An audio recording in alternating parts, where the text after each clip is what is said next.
المسلسل يبدأ في مدينة نيو لندن في المستقبل لما تطورت التكنولوجيا لدرجة أن البشر يقدروا ينجبوا أطفال في المعامل، وأصبحت فكرة التكاثر بين زوج وزوجة منعدمة. وصنفوا العلماء أنواع من البشر وهما ألفا وبيتا وغاما ودلتا، ويكون صنف ألفا وبيتا هما أذكى البشر وأكثرهم تمييز عن البقية، أما غاما ودلتا هما الطبقة الدنيا اللي يتم إجبارهم على الأعمال الغير مطلوبة، وأيضا يتم معاقبتهم بالكهرباء في حال اعتراض أي واحد منهم. وعلى الرغم من أنه نيو لندن منتشر فيها الأخلاق والفضيلة، إلا أنه ما يكونش مسموح لأي شخص فيها أنه يتزوج أو يرتبط بشخص لمدة طويلة، وإلا راح يتم اتهامه بجريمة الأنانية لأنه محتكر نفسه لشخص واحد. وممنوع على أي شخص في المدينة يستخدم الطريقة القديمة في الإنجاب، هذا لأن الحكومة فقط اللي عندها الحق تصنع أجنة جديدة وتضيفهم للمدينة، ويكون كل شخص في المدينة مراقب من خلال عدسة لاصقة في عينه، والحكومة فقط اللي تشوفه خلال كل حالاته سواء أثناء النوم أو حتى داخل الحمام. وتكون فكرة الخصوصية شبه منعدمة، وممنوع على أي شخص ينزع العدسة وإلا راح تعتبر جريمة أخلاقية وراح يتم معاقبته عليها. وممنوع أيضا على كل الأشخاص إظهار أي فعل سلبي سواء حزن أو كره أو حقد، وهذا لأنه مسموح فقط مشاعر السعادة. ويكون واجب على أي شخص لما يحس بمشاعر مختلفة عن السعادة يشرب حبة اسمها سوما، واللي هي حبوب السعادة وتعديل المزاج. لهذا أصبحت نيو لندن المدينة الوحيدة الخالية من الجريمة والمشاكل، وشعبها من أسعد الشعوب. وفي نفس الوقت تكون مدينة مجاورة لمدينة نيو لندن، ويكون اسمها مدينة سوفاج أو المتوحشين، واللي يعيش فيها البشر الطبيعيين اللي رفضوا نظام مدينة نيو لندن واختاروا يعيشوا بحرية. وعلى عكس مدينة نيو لندن يتزوجوا وينجبوا ويختاروا العمل اللي يحبوه، إلا أنهم عايشين في فقر ومجاعة، ويكون مسيطر عليهم من مدينة نيو لندن اللي يعتبروهم حديقة حيوانات، ويتفرجوا على أطفالهم وهم يجريوا على الأكل ويعملوا تصرفات غريبة. والمهم أنها مدينة منبوذة من سكان نيو لندن. ونروحوا لينا اللي تكون من مجتمع بيطال مميز والذكي، وتشتغل في مبنى الحكومة داخل أحد معامل الأجنة. وفجأة طلبها واحد من ألفا واللي يكون المدير تاعها، وقال لها أنه تم رصدها وهي تعمل في علاقة مع الألفا هنري 22 مرة، وهذا يعتبر تصرف أناني وغير أخلاقي منها. لكن لينا أنكرت حصول هذا الشيء، وهنا عرض لها المدير كل لقطاتها مع هنري وطلب منها تشرب حبة سوما وتهدى. وفي مبنى من مباني الحكومة وصل بلاغ للألفا برنارد اللي يكون محقق تابع للحكومة، ولما راح المكان الحادث لقى عدد كبير من الناس مجتمعين حول جثة واحد من العمال واللي يكون طاح من مكان عالي. ويظهر صديق العامل المتوفي وهو متأثر وحزين على صديقه، وهنا وزع برنارد حبوب السعادة على كل الأشخاص اللي شافوا الجثة باش يخفف من الصدمة تاعهم، وكمل يحقق في الحادثة. ويكون مستغرب من وقوع العامل بهذا الشكل، وفكر في أنه ممكن يكون رمى نفسه، لكنه استغرب من وجود شخص عنده المشاعر والجرأة لدرجة أنه ينتحر، وهذا لأنه حبوب سوما تمنع المشاعر السلبية اللي تؤدي للانتحار، وتكون حالة العامل هي الأولى من نوعها. وقرر برنارد يروح لصديقته لينينا واللي تكون من الألفا المسؤولة عن الحفلات في المدينة للترفيه عن النفس، وحكى لها برنارد على الحادثة. لكن لينينا استبعدت احتمال انتحار العامل، هذا لأنه تنعدم المشاكل النفسية في المدينة. ورجع برنارد للمنزل ونزع العدسة اللي في عينه باش يقدر يفكر بهدوء، لكن تم استدعائه من المدير تاعو واللي قال له أنه لا يستحق يكون من الألفا بلوس، هذا لأنه يفتقر للحزم والالتزام والقوة. وقرر يعطيه إجازة لمدة أسبوع يسافر فيها المدينة المتوحشين كرحلة سياحية يهدي فيها أعصابه. وبعد شوي رجعت لينا للمنزل وعرفت الشيء اللي حدث مع برنارد صديقها، وغضبت لأنه راح يسافر للمدينة ويخليها وحدها. لكن برنارد قال لها أنه تطورت عنده مشاعر غريبة بعد الحادثة وأصبح يحس بالوحدة، وقررت لينا تسافر معه للمدينة. ونروحوا لمدينة المتوحشين ونشوفوا جون شاب مجتهد ويصرف على أمه المدمنة، لكنه يعاني من الضرب والتنمر من صحابه والمدير تاعو اللي يعتبروه شخص ضعيف. ويرجع جون للمنزل كل يوم وهو مرهق وحزين، ويكون يحاول يساعد في أمه اللي انفصل عليها زوجها وسافر، لكن أمه تكون تستنى فيه يرجع ورافضة أنها تنسى أو تعيش حياتها الطبيعية. وهنا سمع جون جرس الباب ولقى صديقته جيل جات عنده وطلبت منه يتكلموا على انفراد، لكن فجأة خرجوا من وراه عصابة وخطفوه وراحوا به المكان بعيد عن المدينة.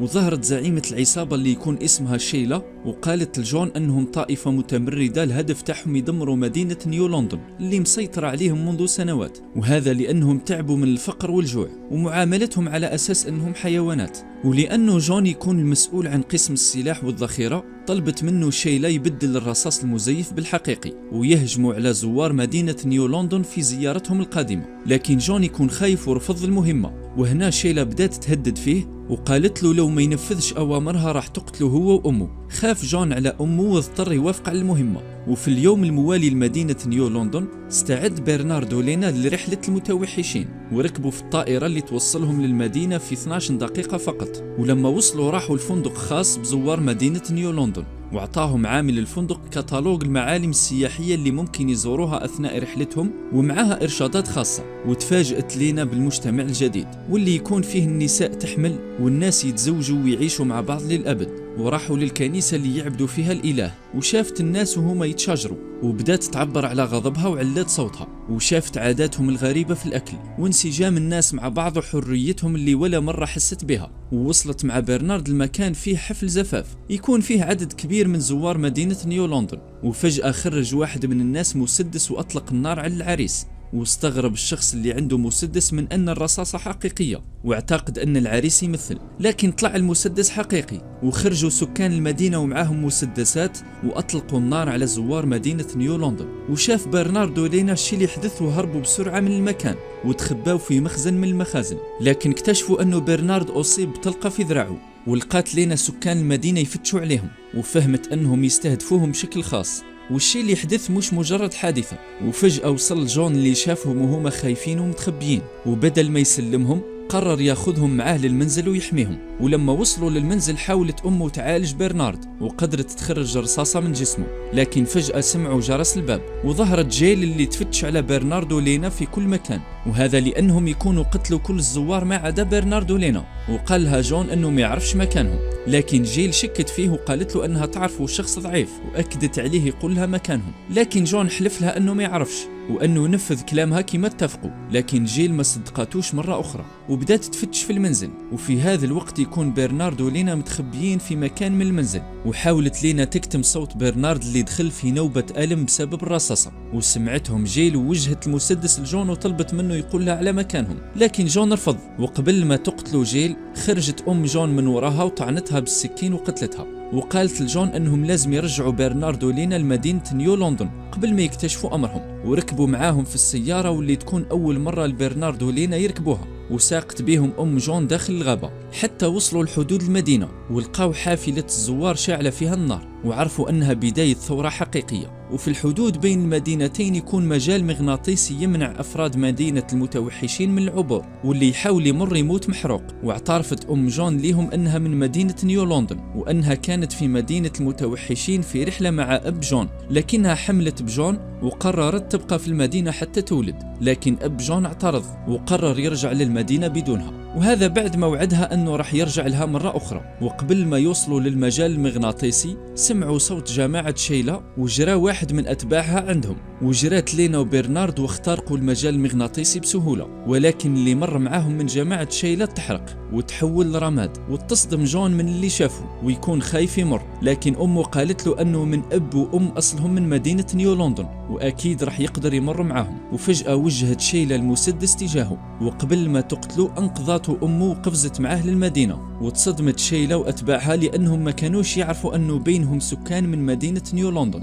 وعلى الحدود ركبوا الأربعة الطائرة الخاصة اللي راح توصلهم لوسط المدينة، ويكون جون مصدوم من الشيء اللي عرفوا على نفسه واستغرب من وجوده في مدينة نيو لندن. لكن فجأة لاحظ أنه أمه تتألم وشاف أنها مصابة بطلقة شيلا في مكانه، وهنا ودعته أمه وماتت. وبعد شوي وصلوا لمدينة نيو لندن وتم علاج برنارد، ودخلوا جون للسجن في مكان معزول. وبقى جون يعيط وهو حزين على وفاة أمه ويكون حب يخرج باش يشوفها قبل ما يدفنوها. وهنا خرجت دوت واللي تكون أذكى وحدة في المدينة وتكون متعاطفة مع جون وقررت تنقذه على أساس يندمج مع المجتمع في نيو لندن. وتكلمت مع المسؤول على حبسه. وافق الرئيس وكلف برنارد مهمة مراقبة جون ومحاولة دمجه في المجتمع. وفي مكان آخر نشوفوا لينا اللي تطورت مشاعرها بشكل أكبر وما عادتش حبوب سوما للسعادة تأثر فيها. وفي المدينة لما كان برنارد يتمشى مع جون اللي يكون معصب طول الوقت ورفض يشرب حبوب سوما ويكون خايف من كل حاجة حوله. ووصلوا للمعمل اللي راح يتم فيه وضع شريحة مناسبة لعين جون باش يكون فرد من المدينة.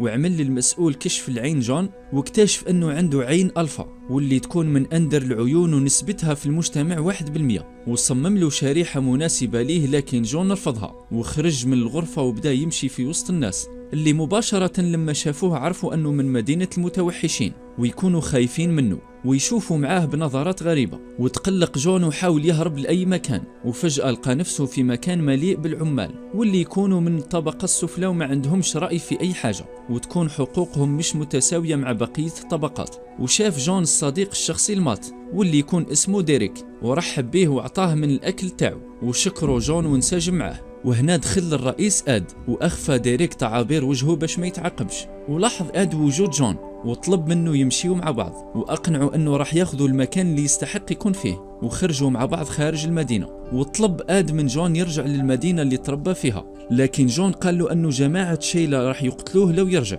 وهنا قال له آد أنه يوجد مجتمعات كثيرة مشابهة لمجتمع المدينة المتوحشة ويقدر يعيش فيها، وقال أنه متأكد من كلامه لأنه سافر بزاف. واستنتج جون أنه آد هو باباه الحقيقي، وهذا لأنه حس برغبته في إبعاده بأي طريقة. وتشاجر جون معاه وقال له أنه أمه كانت تستنى فيه لمدة 30 سنة، وعلاش خلاهم يعيشوا مثل الحيوانات وهو يتفرج عليهم. وهنا اعترف آد أنه باباه وقال له أنه أمه كانت عندها شخصية ضعيفة وقررت تعيش في عالم الحب والأحلام. وتشاجر جون مع باباه وضربه، وطاح آد من فوق الجبل عن غير قصد ومات. وفي الوقت نفسه يكون برنارد يفتش على جون في كل مكان، وراح المكتب آد ولقى أنه نزع الشريحة تاعو وقارنها بشريحة جون باش يعرف الطبقة الحقيقية تاعو، ولقى أن الشريحتين متطابقتين بشكل مثالي، وعرف أنه آد هو الأب الحقيقي لجون.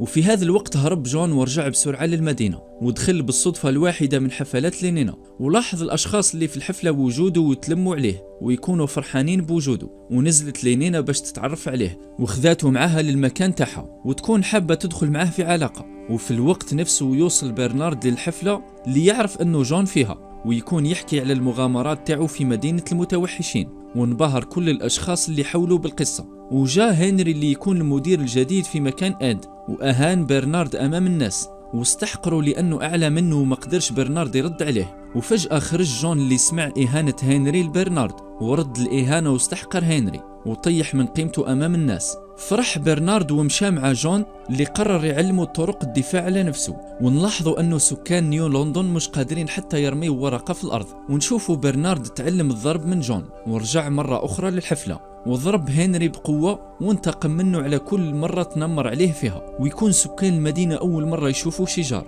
وفرحوا بزاف وبدات مشاعرهم تتغير. وفي آخر الليل جلس برنارد مع لينا وحكاوا لبعضهم على المشاعر الجديدة اللي أصبحوا يحسوا بها والتغيرات اللي حصلت لهم. ما تنسوش تدعمونا بتعليقات لأنها تزيد في نسبة المشاهدة، والضغط على زر الإعجاب والاشتراك في القناة باش يوصلكم جديد من قناة زيب أفلام. سلام.